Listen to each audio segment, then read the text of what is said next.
अगर तुम पढ़ रहे हो, टेस्ट दे रहे हो, फिर भी मार्क्स सेम के सेम है, तो गलती सिलेबस में नहीं, गलती तुम्हारे टेस्ट देने के तरीके में है। तो ये मोस्ट इंपॉर्टेंट और मोस्ट डिमांडेड वीडियो है तुम्हारे कमेंट सेक्शन के हिसाब से कि मॉक टेस्ट में मार्क्स स्टक हो गए, तुम्हारे मार्क्स नहीं बढ़ रहे।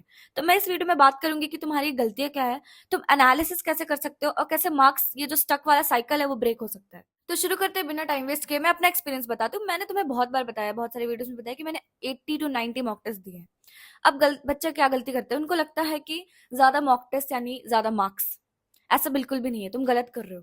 जब तक तुम उस टेस्ट को एनालाइज नहीं करोगे, तुम्हारे मार्क्स नहीं बढ़ेंगे। मैंने 80-90 मॉक टेस्ट दिए, मुझे याद है मैं हर दिन 2-2 मॉक टेस्ट भी देने लग गई थी।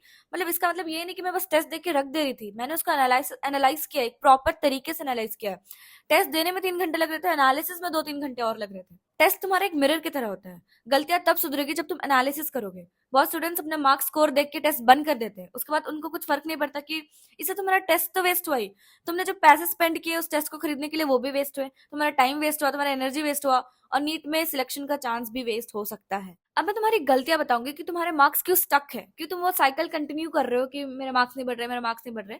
पहला हो सकता है रिपीटिंग मिस्टेक्स, यानी कि तुम सेम चैप्टर से सेम गलती कर रहे हो जो तुम ऑलरेडी कल करके आए हो उस पेपर में। इसका मतलब ये नहीं कि तुम्हारे पास नॉलेज नहीं है, कि तुम डम्ब हो, ऐसा कुछ नहीं है। तुमने अटेंशन नहीं दिया, ये अटेंशन की गलती है। अगर तुम कल पेपर में वो गलती सुधार लेते, उसके रिलेटेड 2 क्वेश्चन कर लेते, तो आज वो क्वेश्चन वापस से गलत नहीं होता। तो repeating mistakes is very bad इस स्टेज पे। जो गलतियां हुई है तुमसे, वो सुधारो, सो दैट कि नेक्स्ट पेपर में उसके रिलेटेड तो गलती नहीं हो, तुम नए गलती कर पाओ, नई नए कुछ सीख पाओ। सेकंड हो सकता है guess work. Guess work is an addiction. मुझे भी हुआ था। आई वॉज लाइक कि ये क्वेश्चन मुझे सही लग रहा है, भगवान तो है ही मेरे साथ, मतलब ये ऑप्शन सही लग रहा है, मैं गेस कर दे रही हूँ। I will not take effort to do calculation, I will not take effort कि मैं एलिमिनेट भी कर दूं ऑप्शन, मुझे ये सही लग रहा है। गेस वर्क से पेपर नहीं चलता है। नीट में एक्यूरेसी मोर इंपॉर्टेंट है अटेम्प्ट से और गेस वर्क से। कोशिश करना है, गेस नहीं करना है। तुम्हें ऑप्शन एलिमिनेट करना पड़ जाए, that is better than doing guess work. अब थर्ड मिस्टेक, जिसके लिए तुम ये वीडियो देख रहे हो, जिसके लिए तुम आए हो, एनालिसिस वाली। देखो, 3 घंटा टेस्ट देने के बाद I understand it feels very tiring tiring थका हुआ लगता है, बोरिंग लगता है एनालाइज करने के लिए। बहुत सारे बच्चे तो अपने एनर्जी लेके इंस्टाग्राम पे चले जाते हैं। आई डोंट नो किसका भी इंस्टाग्राम है एक्चुअल में, मेरा तो नहीं था उस time, but still I feel कि मुझे बहुत टायर्ड लग रहा है, मैं पानी पीऊंगी, गाना सुनूंगी, मम्मी पापा से बात करूंगी, अरे बहुत टाइम है, करते करते मेरा दिन बीत जाता था। फिर मैं सोचती थी कि मैं दूसरा टॉपिक पढ़ लूं, इससे बेटर कल एनालाइज कर लेती हूँ। मतलब ये गलती अभी भी बच्चे कर रहे हैं, और आई अंडरस्टैंड वो चीज बोरिंग है। एक चीज याद रखना, boring things give you success. अभी 4 बज रहे हैं रात के, मैं इसलिए बता रही हूँ कि तुम ये रिलेट कर पाओ, क्योंकि आने वाले भी तुम्हारे प्रोफेशन में, या फिर आने वाले लाइफ में भी, आने वाले चीज जो तुम्हारे लाइफ में आएंगे, उसमें बहुत सारे बोरिंग थिंग्स मिलेंगे, बहुत सारे डिसिप्लिन वाले थिंग्स मिलेंगे, जो तुम्हें करने का मन नहीं करेगा, बट वो प्लीज कर लेना। अपने अंदर की आवाज को दबा के वो प्लीज कर लेना, क्योंकि वही चीज तुम्हें सक्सेस दिलाएंगी। डिसिप्लिन वाली चीज, मैक्सिमम चीज बोरिंग होती है, डिसिप्लिन वाली चीज इंटरेस्टिंग नहीं होती है। यही बोरिंग चीज छोटी छोटी एफर्ट्स करने से तुम वहां तक पहुंचते हो जिसका तुम सपना देखते हो। तो आई नो टेस्ट एनालिसिस बहुत बोरिंग है, मुझे भी मन नहीं करता था, बट वो करने से जो तुम्हारे मार्क्स मिलेंगे ना, जो तुम अभी रो रहे हो कि मार्क्स नहीं बढ़ रहे, मार्क्स नहीं बढ़ रहे, वो उसी चीज से मिलेंगे। गाइज, मुझे पता है तुम लोग सबको मुझसे पर्सनली पूछना है कि मॉक टेस्ट एनालिसिस कैसे करते हैं, पर्सनल डाउट्स पूछना है, तो इसलिए एक इंपॉर्टेंट अपडेट है। मैं एक फ्री लाइव क्लास लेने वाली हूँ अनअकैडमी पे, as the part of their free boot camp. इस फ्री स्पेशल क्लास में हम एक्चुअल में पेपर सॉल्व करेंगे एंड देखेंगे कि मॉक टेस्ट एनालिसिस कैसे करते हैं उस पेपर को सॉल्व करने के बाद। ये आपके प्रिपरेशन में बहुत हेल्प करने वाला है। ये क्लास 28 फरवरी को शाम 5:30 से 6:30 बजे तक है। सबसे अच्छी बात यह है कि ये क्लास लाइव है और फ्री है। आप डायरेक्टली अपने डाउट पूछ सकते हो, लाइव चैट में इंटरैक्टिव पोल्स कर सकते हो, और अपना डाउट उसी सेशन में क्लियर करके जा सकते हो। अगर आप अपने प्रिपरेशन के लिए सीरियस हो तो प्लीज ये लाइव क्लास मिस मत करना, इससे तुम्हारा बहुत फायदा होगा। ज्वाइन करने के लिए लिंक डिस्क्रिप्शन में डाल दिया है, अभी जाके नोटिफाई मी करो सो दैट रिमाइंडर सेट हो जाए। तो मिलते हैं लाइव क्लास में only on Unacademy.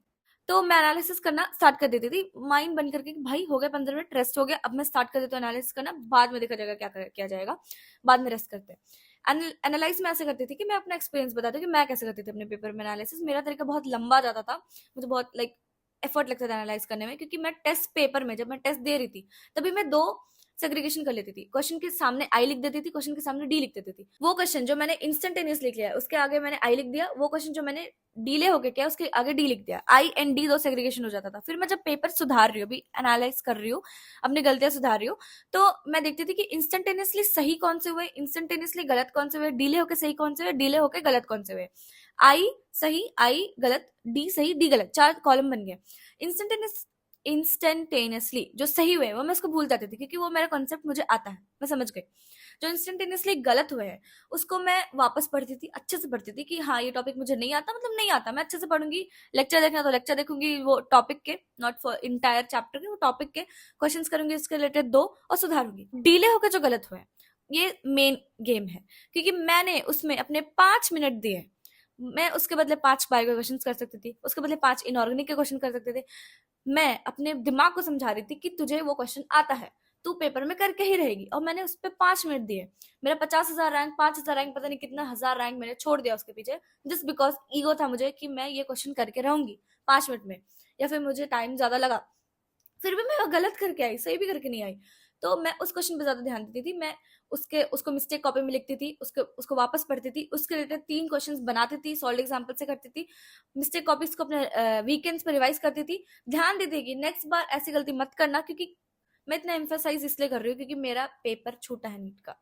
I understand वो फीलिंग कि मुझे क्वेश्चंस आते थे नीट एग्जाम में, मेरे 615 मार्क्स में रुक गया था मेरा मार्क्स, बिकॉज मैंने फिजिक्स के 20 क्वेश्चन टच ही नहीं किए, मुझे टाइम ही नहीं मिला। 2021 का paper it was very calculative, तो मैंने ये रियलाइज नहीं किया कि मेरा पेपर का टाइम निकल चुका है। फीलिंग बहुत खराब होती है, मैं जानती हूँ, क्योंकि लोग समझते नहीं, कि वो सोचते हैं कि बच्चा तो पढ़ा ही नहीं पूरे साल इसलिए पेपर खराब करके आया। ऐसा नहीं है, उसने पेपर में उसके साथ वो क्या हुआ वो बस बच्चा ही जानता है, तो इसलिए वो फीलिंग खराब होती है। आई अंडरस्टैंड कि मैं बहुत स्पीड बोलती हूँ। तो अब कौन सा था, डीले गलत हो गया, डीले सही, जो डीले होके सही हुआ है, आई नो मुझे वो आता है इसलिए मैंने सही किया है, बट मेरे प्रोसेस में टाइम लग गया, या तो मुझे कैलकुलेशन में टाइम लग गया, या तो मुझे याद करने में टाइम लग गया कि वो प्रोसेस कैसे होता है, कैसे कैसे करते हैं। तो मैं प्रोसेस पे ज्यादा ध्यान देती थी, ये नहीं सोचती थी कि मैं टॉपिक वापस से पढ़ू, मिस्टेक कॉपी में लिखूं, नहीं, मैं प्रोसेस पे देती थी कि कौन से एरिया में मैंने लैग किया जिसके कारण मेरा आंसर लेट आया, ये बात था। आई नो मेरा एनालिसिस करने का तरीका लंबा है, बट इट इज फ्रूटफुल, ये मुझे काम दिया है, तुम्हें भी काम देगा। तो अगर कोई तुम्हें बोले कि एनालिसिस कैसे करते हैं, तो तुम उन्हें ये वीडियो भेज देना, इस तरह से एनालिसिस करोगे तो मार्क्स पक्का बढ़ेंगे। एंड जो पेपर देख लेते हैं, आंसर देख लेते हैं कि अच्छा ऐसे होता है, ऐसे आंसर आता है, फिर वो कभी पेन भी नहीं उठाते। जब तक तुम पेन नहीं उठा रहे हो, तुम सोच रहे हो तुम्हारा हो गया आंसर देख के कि अच्छा ऐसे सॉल्व होता है, तुम्हारा नहीं सही हुआ है, तुम नेक्स्ट दिन भी वही गलती करके आओगे। अगर अब मार्क्स स्टक होने का टेंशन सता रहा है तो डिमोटिवेट होने का जरूरत नहीं है, तुम बॉर्डर लाइन पे हो, थोड़ी और कंसिस्टेंसी, थोड़ी और मेहनत, थोड़े और ऑनेस्टी के बाद तुम्हारा मार्क्स जरूर बढ़ेगा। वीडियो एंड करने का टाइम आ चुका है, नेक्स्ट टॉपिक अगर आपको बताना तो बता देना, नहीं तो I will think better topics, अच्छे टॉपिक्स मैं लेके आऊंगी video. Stay tune, all the best, bye.